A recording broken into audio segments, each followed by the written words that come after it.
Bob Jones on being a New Zealander. Having spent about half my last 60 years in other countries, I've lost any sense of nationalism.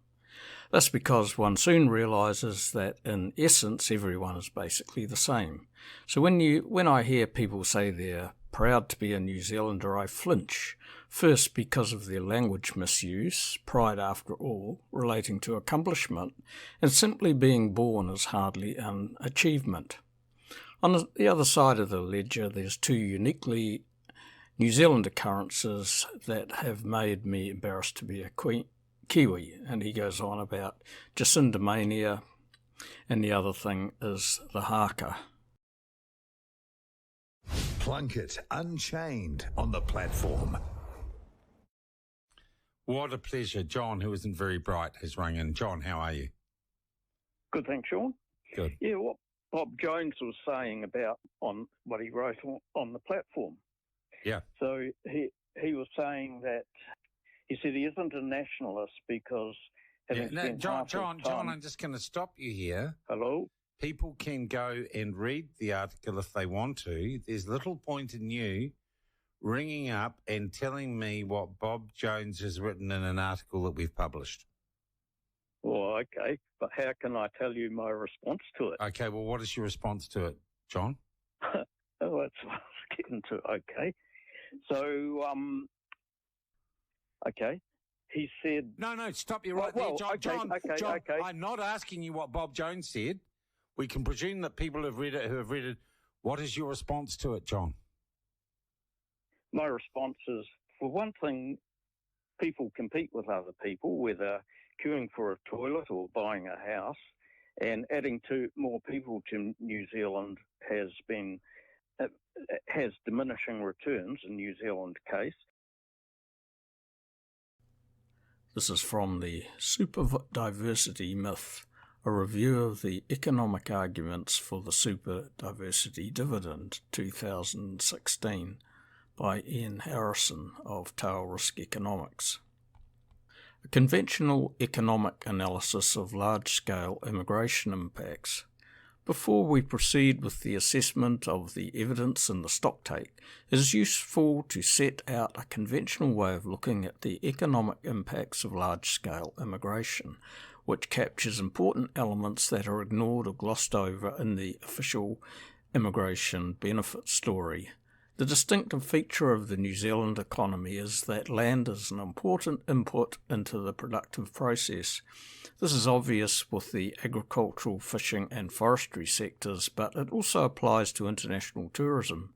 In a simple model of the New Zealand economy, where the supply of land is fixed and New Zealand's isolation means it is not a natural location for the production of a broad range of internationally traded goods and services, then an increase in the labour supply through large-scale immigration will reduce the marginal product of labour.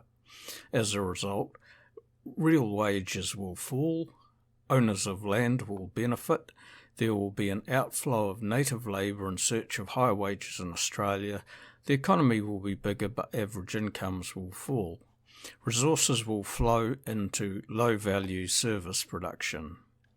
This conventional model of the impact of an increase in labour supply is obviously a simplification of a complex reality, but we think that the fixed factor effect is important enough to be considered in any discussion or analysis of the impact of immigration in New Zealand. The official analysis, however, almost entirely omits it.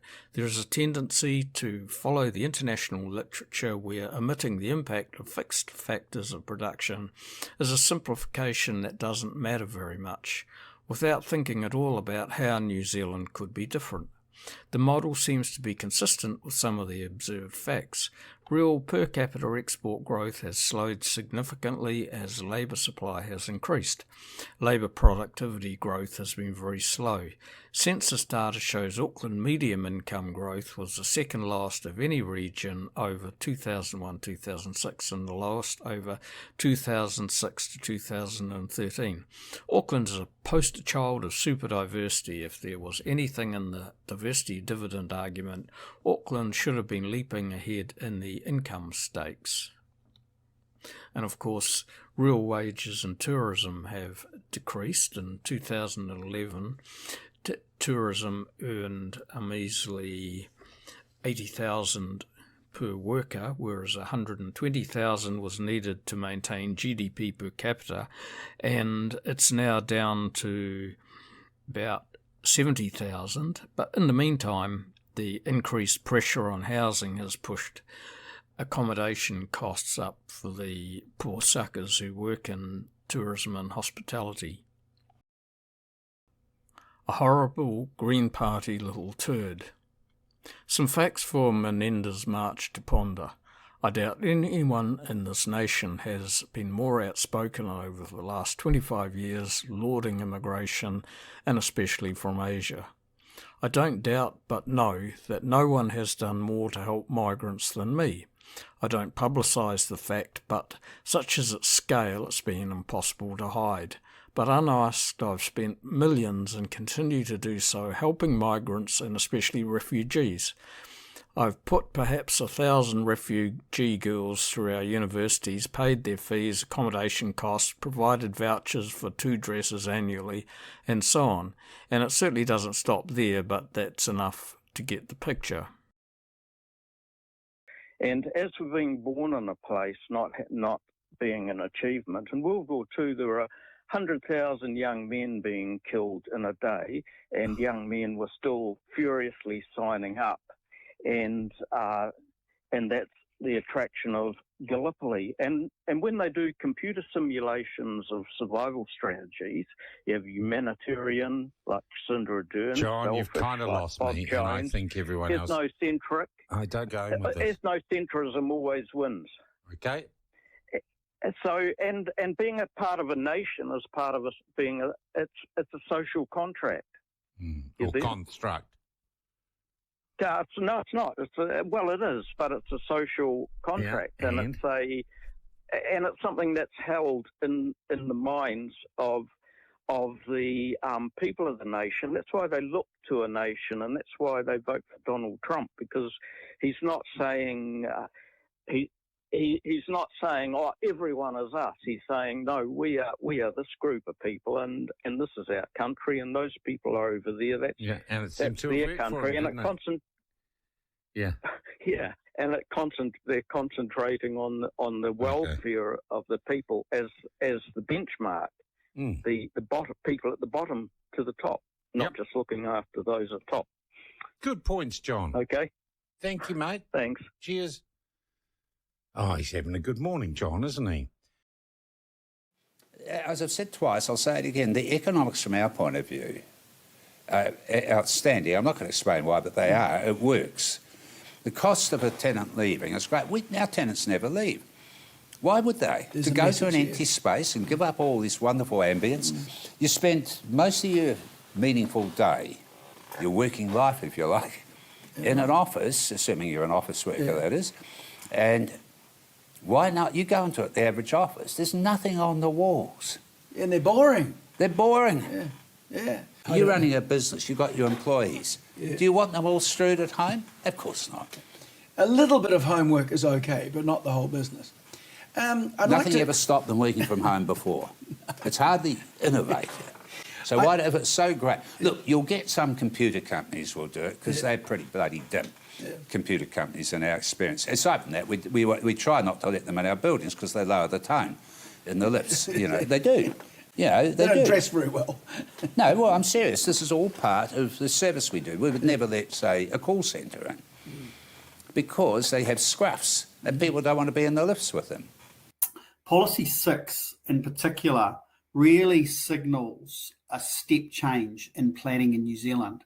Traditionally in New Zealand, it's a lot more sort of effects-based. But what the policy, and I'm actually just going to read this policy out because I think that is the driver for a lot of the decisions that we've seen more recently.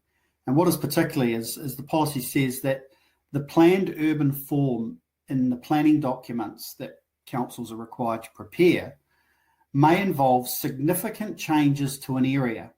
And those changes may detract from amenity values appreciated by some people, but improve amenity values appreciated by other people, communities, and future generations, including by providing increased and varied housing densities and types, and are not in themselves an adverse effect. Now, what that's effectively saying, to my mind, is in order to increase the housing supply, you actually need to get away from a lot of the traditional approaches to the RMA around effects in terms of things like shading, sunlight loss, dominance, privacy. And it's effectively saying that in order to achieve the intensification objectives of the national policy statement, that you're going to forego some of those amenity outcomes to the benefit of the wider community in delivering higher intensity housing. Jump forward to the recent announcements, and those are really looking to, I guess, give some teeth to those outcomes, particularly in relation to the residential context, which is effectively enabling the medium density residential zones to apply across an urban area, particularly in relation to the Tier 1 local authorities. And that is going to result in particular some significant changes. I guess I've responded to that, hopefully. There's probably more questions than answers. Yeah.